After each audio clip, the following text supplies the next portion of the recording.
umaga po sa inyo lahat. Muli pong sumasayang papawid, sumasayin niyo ang programang To Good Morning Minutes pagkatapos ng 5 araw na pamamahinga. At ngayon pong episode na ito ay inilaan natin upang pag-usapan ng konti po ang Season of Advent, which will formally start on tonight. Mamayang gabi po, mamayang hapon. Kaya po, nais natin bigyan ng konting kapaliwanagan. What is actually the Season of Advent?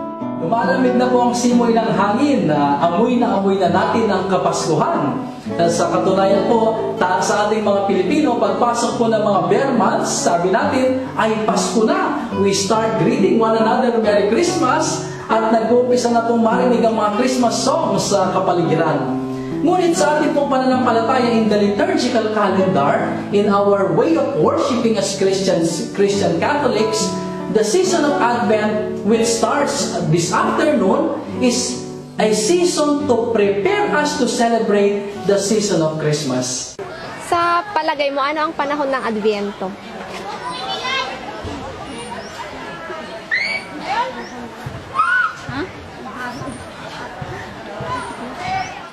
Para po sa inyo, ano po ang panahon ng Adbyento?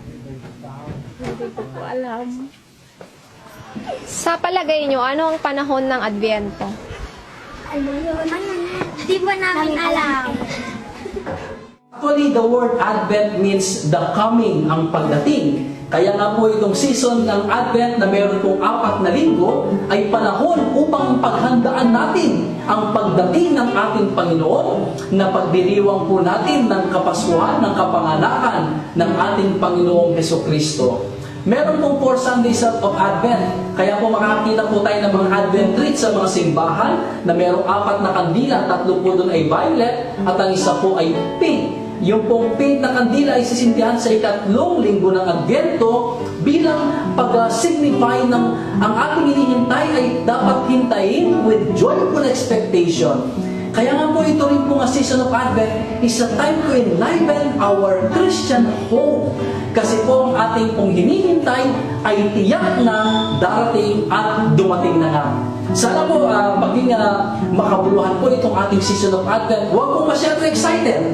Sana po bigyan natin ng pagkakataon ating mga sarili na maghanda to prepare so that when Christmas comes, hindi po pagod ang ating mga kaluluwa, hindi po pagod ang ating mga katawan, kundi magkaroon tayo ng makabuluhang pagdiriwang ng Kapaskuhan. May the season of Advent gives meaning to our celebration, deeper meaning in our celebration of Christmas. And may the season of Advent fill our hearts with joy and hope. And may the Lord bless us in the name of the Father and of the Son and of the Holy Spirit. Amen.